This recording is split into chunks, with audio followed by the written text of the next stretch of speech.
Hello everyone, welcome to MS study गुरु।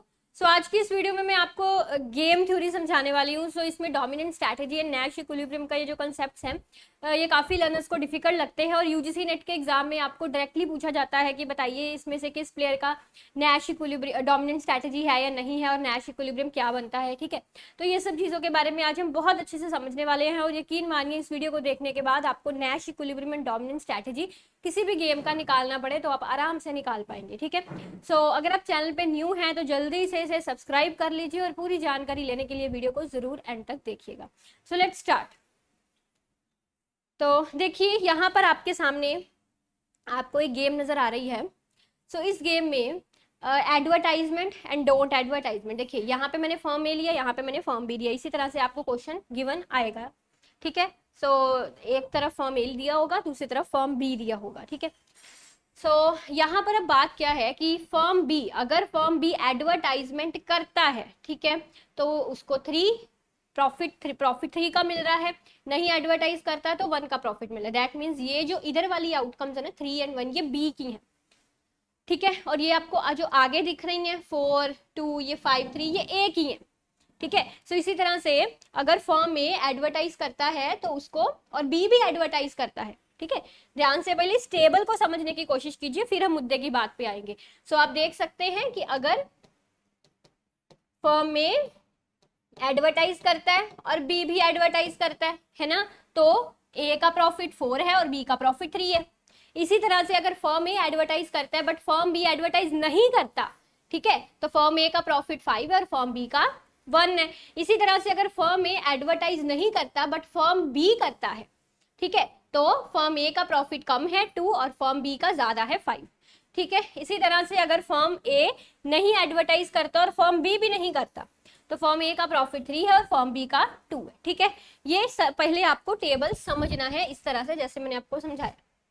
अब हम आगे बात करते हैं कि इसमें से क्या ए एंड बी की डोमिनेंट स्ट्रैटेजी है या नहीं है। तो सबसे पहले हम फाइंड करते हैं कि क्या ए की डोमिनेंट स्ट्रैटेजी है। ठीक है, क्या ए की डोमिनेंट स्ट्रैटेजी है। तो आपको यहाँ पे थोड़ा सा डोमिनेंट स्ट्रैटेजी का मतलब जो है वो क्लियर होना चाहिए। डोमिनेंट स्ट्रैटेजी वो ऑप्टिमल चॉइस है किसी भी प्लेयर के लिए कि वो अपना बेस्ट देता है no matter what the opponent does. That means दूसरा कुछ भी करे, ओपोनेंट कुछ भी करे, जो प्लेयर है वो अपना बेस्ट देता है। ठीक है, what ever regardless of what other do, अगला जो मर्जी करे उसको अपना मैक्सिमम जो है वो सिलेक्ट करना है। ठीक, चलो अब यहाँ पे देखिए जो ए है, सबसे पहले हमको ए की डोमिनेंट स्ट्रैटेजी फाइंड करने के लिए ना आप यहाँ पे थोड़ा सा कॉलम वाइज चलेंगे। कॉलम वाइज कैसे चलेंगे, देखिए पेन की चेंज कर देते हैं।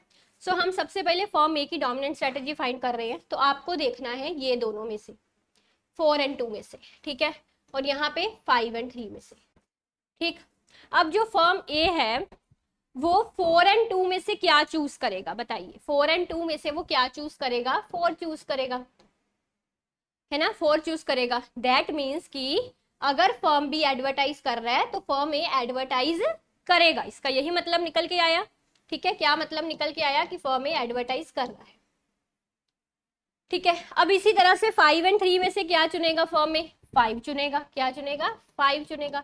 इसका क्या मतलब है, इसका क्या मतलब है कि अगर फर्म भी एडवर्टाइज नहीं भी कर रहा तो भी फर्म ए एडवर्टाइज कर रहा है। दैट मीन्स यहाँ पर भी फर्म ए एडवर्टाइज कर रहा है। डोमिनेंट स्ट्रैटेजी का क्या मतलब है कि दूसरा कुछ भी करे उसे तो अपना मैक्सिमम ही चुनना है ना। फर्म बी एडवर्टाइज करे चाहे फर्म भी एडवर्टाइज ना करे, बट फर्म ए को अपना मैक्सिमम ही चुनना है।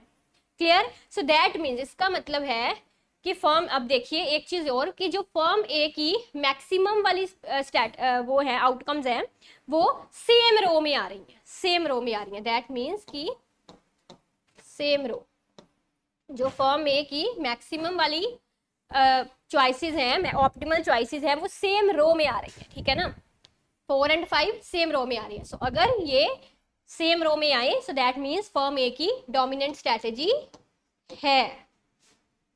ठीक है, फर्म ए की डोमिनेंट स्ट्रैटेजी क्या है कि वो हर हाल में एडवर्टाइज कर रहा है, चाहे फर्म बी करे चाहे ना करे। फाइन, अब बात करते हैं फर्म बी की। ठीक है, अब फर्म बी की बारी आई, तो जो फर्म बी है अब वो क्या करेगा। फर्म बी, तो देखिए जो फर्म बी है उसका हम चलेंगे इस तरह, दैट मीन्स रो वाइज, ठीक है। दैट मीन्स आपको 3 and 1 में से देखना है और यहाँ पे आपको 5 and 2 में से देखना है फर्म बी का, ठीक है। अब अगर आप देखें फर्म बी का 3 and 1 में से, तो 3 and 1 में से फर्म बी क्या चूज करेगा, क्या चूज करेगा, 3 चूज करेगा, है ना, एंड 3 चूज करेगा। यहाँ पे मैं लिख देती हूँ फर्म बी 3 चूज करेगा। दैट मीन्स टू से कि फर्म बी भी एडवर्टाइज कर रहा है, फर्म बी भी एडवर्टाइज कर रहा है, ठीक। और दूसरी तरफ 5 and 2 में से क्या चुनेगा वो, 5 and 2 में से चुनेगा 5 चुनेगा। इसका क्या मतलब है कि फर्म बी फिर से एडवर्टाइज कर रहा है, मीन टू से कि फर्म ए चाहे एडवर्टाइज कर रहा है चाहे फर्म ए एडवर्टाइज नहीं कर रहा, फर्म बी हर हाल में एडवर्टाइज कर रहा है। तो क्या पढ़ा डोमिनेंट स्ट्रेटजी में हमने कि एक प्लेयर को अपना मैक्सिमम देखना है, दूसरा जो मर्जी करे उसको अपना बेस्ट वाला ही आउटकम देखना है।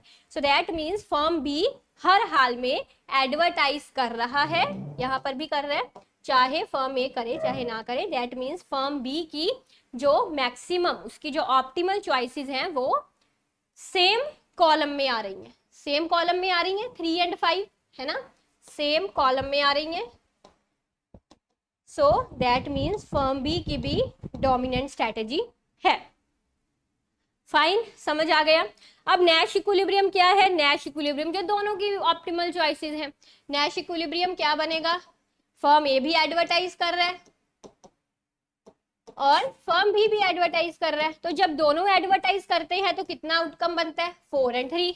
So that means your Nash equilibrium is 4 and 3, 4 and 3।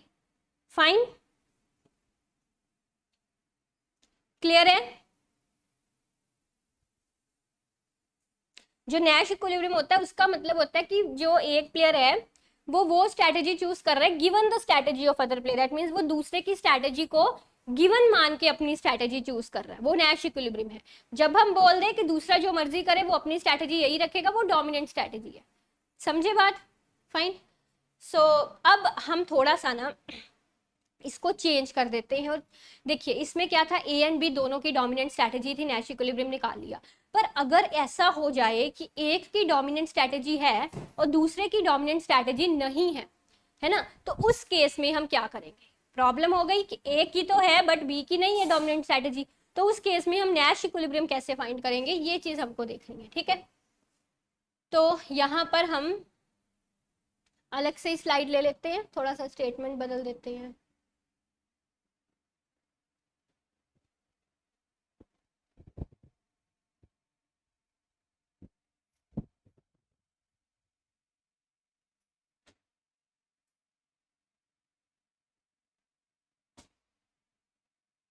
Just wait.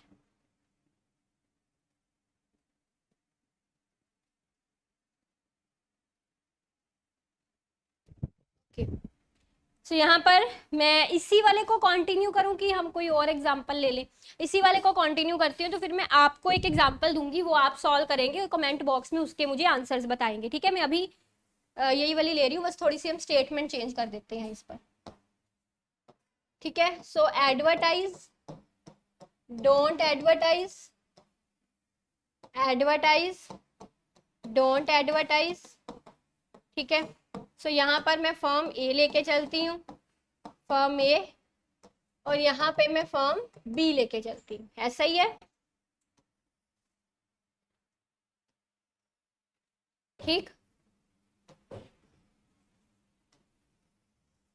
ठीक। अब यहाँ पे हम ले लेते हैं 4 3 2 5, 4 3 2 5 5 1, एंड यहाँ पे मैं ले लेती हूँ 3 6, थोड़ा सा चेंज हो गया, पहले में ये 2 था, अब में ये 6 है, ठीक है। अब हम फाइंड करते हैं डोमिनेंट स्ट्रैटेजीज। सो फिर वही तरीका, ए की फाइंड करनी है हमको सबसे पहले, तो हम रो वाइज चलेंगे, दैट मीन्स 4 and 2 में से क्या मैक्सिमम है एंड 5 and 3 में से। सो सिंपल, फर्म ए की डोमिनेंट स्ट्रैटेजी है क्योंकि 4 and 2 में 4 चूज कर रहा है, दैट मीन्स एडवर्टाइज कर रहे हैं, एंड 3 and 5 में 5 चूज कर रहे हैं, दैट मीन्स अगेन एडवर्टाइज कर रहे हैं, ठीक है। सो दैट मीन्स फर्म ए की डोमिनेंट स्ट्रैटेजी है, क्लियर। अब फर्म बी की बात करते हैं। तो फर्म बी में हमको इस तरह से फाइंड करना है 3 एंड 1 में से, है ना। सो 3 एंड 1 में से मैक्सिमम 3 है, मतलब वो एडवर्टाइज कर रहा है, ठीक है। बट अब दिक्कत कहाँ पे हो गई, 5 एंड 6 में तो मैक्सिमम 6 आ रहा है, मैक्सिमम 6 आ रहा है, दैट मीन्स वो नहीं एडवर्टाइज कर रहा, यहाँ पे वो नहीं एडवर्टाइज कर रहा। दैट इसका कहने का क्या मतलब हुआ कि देखिए ध्यान से समझिएगा, यहाँ से इसका 3 ऑप्टिमल था, यहाँ से इसका 6। तो कहने का ये मतलब है अगर तो फर्म ए एडवर्टाइज कर रहा है तो फर्म बी भी एडवर्टाइज करता है, ठीक है। बट अगर फर्म ए एडवर्टाइज नहीं करता तो फर्म बी एडवर्टाइज नहीं करता, दैट मीन्स फर्म बी जो है वो फर्म ए को देख के अपनी स्ट्रेटेजीज बना रहा है, ठीक है। वो ऐसा नहीं चल रहा कि दूसरा जो मर्जी करे मुझे तो यही करना है, ऐसा नहीं कर रहा। वो क्या कर रहा है, जो फर्म ए कर रहा है वैसा वो कर रहा है, ठीक है। सो दैट मीन्स या in other words you can say कि जो फर्म बी की चॉइसेस हैं वो दोनों अलग अलग रोज में हैं, पहली चॉइस फर्स्ट रो में है और दूसरी चॉइस सेकंड रो में है ना। सो दैट मीन्स कि जब अलग अलग रोज में चॉइसेस आ गई, सॉरी कॉलम्स में, रोज हमको इसमें देखनी थी, सो डिफरेंट कॉलम्स में उसकी चॉइसेस आ गई, सो दैट मीन्स उसकी डोमिनेंट स्ट्रेटेजी नहीं है। अब चक्कर ये है कि अगर उसकी डोमिनेंट स्ट्रेटेजी नहीं है तो हमको नैश इक्विलिब्रियम कैसे फाइंड करना है, ठीक है। सो नैश इक्विलिब्रियम फाइंड करने के लिए देखिए आप क्या करेंगे, देखिए तो आपको यहाँ पर सबसे पहले तो देखना है कि जो फर्म ए है उसकी डोमिनेंट स्ट्रैटेजी क्या है। फर्म ए की डोमिनेंट स्ट्रैटेजी थी 4 5, that means this and this. तो कहने का मतलब कि जो फर्म ए की डोमिनेंट स्ट्रैटेजी है वो फर्स्ट रो में है ना, फर्स्ट रो में है, मतलब नैश इक्विलिब्रियम कहीं पर फर्स्ट रो में ही लाई करेगा हमारा, ठीक है, जहां पे फर्म ए की डोमिनेंट स्ट्रैटेजी। अब हमको क्या करना है, फर्स्ट रो में फर्म ए की ऑप्टिमल चॉइसेस लाई कर रही हैं, जो भी डोमिनेंट स्ट्रैटेजी है उसकी, है ना, 4 एंड 1, सॉरी 4 एंड 5, ठीक है। क्या है ये, 4 इस साइड से और इस साइड से 5, ठीक। अब देखिए, अब यहाँ पे देखिए कि फर्म बी का मैक्सिमम यहाँ पे आउटकम कहाँ पे होगा, यहाँ पे मैक्सिमम है फर्म बी, यहाँ पे मैक्सिमम है, ऑब्वियसली वहां पे मैक्सिमम है ना, यहाँ पे मैक्सिमम है। दैट मीन्स कि नैश इक्विलिब्रियम हमारा ये है। तो किस स्टेप्स क्या मैंने लगाए नैश इक्विलिब्रियम में, सबसे पहले आपको देखना है कि फर्म ए की डोमिनेंट स्ट्रैटेजी किस रो में है। तो मैंने देखा कि फर्स्ट रो में फर्म ए की डोमिनेंट स्ट्रैटेजी है, एलिमिनेट द सेकंड रो। अब इसमें नैश इक्विलिब्रियम हो ही नहीं सकता, नैश इक्विलिब्रियम इसमें ही है, ठीक है। तो इस वाली में अब आपको देखना है कि फर्म बी का मैक्सिमम कहाँ पे जा रहा है आउटकम, तो फर्म बी का मैक्सिमम यहाँ पे जा रहा है, दैट मीन्स ये वाला कॉलम जो है ये हमारा नैश इक्विलिब्रियम। Clear, clear. तो ये तरीका था आपका dominant strategy and Nash equilibrium find करने का। अब मैं यहाँ पे आपको एक क्वेश्चन देती हूँ, इस क्वेश्चन को आपको खुद से सॉल्व करना है एंड कमेंट बॉक्स में मुझे बताना है कि इसमें किस किस फर्म ए की डोमिनेंट स्ट्रैटेजी है, फर्म बी की नहीं है, या नैश इक्विलिब्रियम कहाँ पे है, वो आपको खुद सॉल्व करना है, ठीक है। सो ये आपकी प्रैक्टिस के लिए होगा।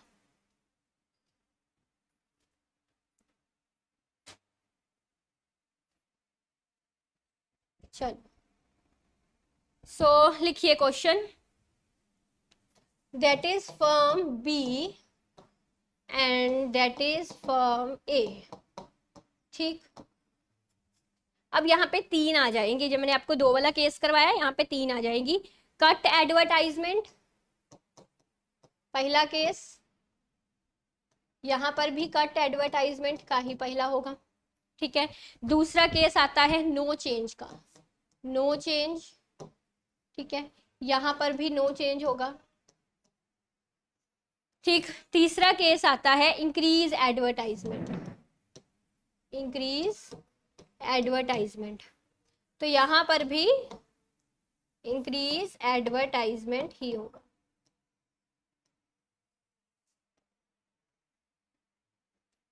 ठीक। तो यहाँ पे एक लाइन लगा ले, यहाँ पे लगा ले, यहाँ पे लगा ले एंड यहाँ पे लगा, ठीक हो गया। अब पहले का है 80 100, दूसरे का है 100 60, तीसरे का है 150 and 20, 150 and 20, -10 and 90, 0 and 20, 130 and 50, -50 and 80, 30 and ये 80 है, ठीक है, -50 एंड 80, 30 एंड 50, देन 50 एंड 20, ठीक। तो ये है। अब इसको आपको सॉल्व करना है, सिंपल है। पहले फॉर्म ए की डोमिनेंट स्ट्रैटेजी फाइंड कर लो, हिंट दे देती हूँ थोड़ा सा फटाफट से, फिर आप खुद कर लेना। फॉर्म ए की डोमिनेंट स्ट्रैटेजी फाइंड करनी है हमको। देखो इसमें से मैक्सिमम ये आएगा, इसमें से मैक्सिमम ये, इसमें से मैक्सिमम ये। फॉर्म ए की डोमिनेंट स्ट्रैटेजी है लास्ट रो में। फॉर्म बी की डोमिनेंट स्ट्रैटेजी देखोगे अब आप, वो कैसे देखोगे, 100 90 80, या 100 है, 60 20 50, 60 है, 20 50 20, यहाँ पे 50 आ गई। Form B, form B, form B अलग कॉलम हो गया। फॉर्म बी की डोमिनेंट स्ट्रैटेजी नहीं है। नैश इक्विलिब्रियम, नैश इक्विलिब्रियम निकालना है तो अब वही चीज जो मैंने लॉजिक आपको बताया था, क्या लॉजिक मैंने आपको बताया था कि जो फॉर्म ए की डोमिनेंट स्ट्रैटेजी है वो किस कॉलम में है, किस रो में है, इस रो में है, अभी बताया इस रो में है। तो इस रो में बी का मैक्सिमम कहाँ पे है, इस रो में बी का मैक्सिमम यहाँ पर है।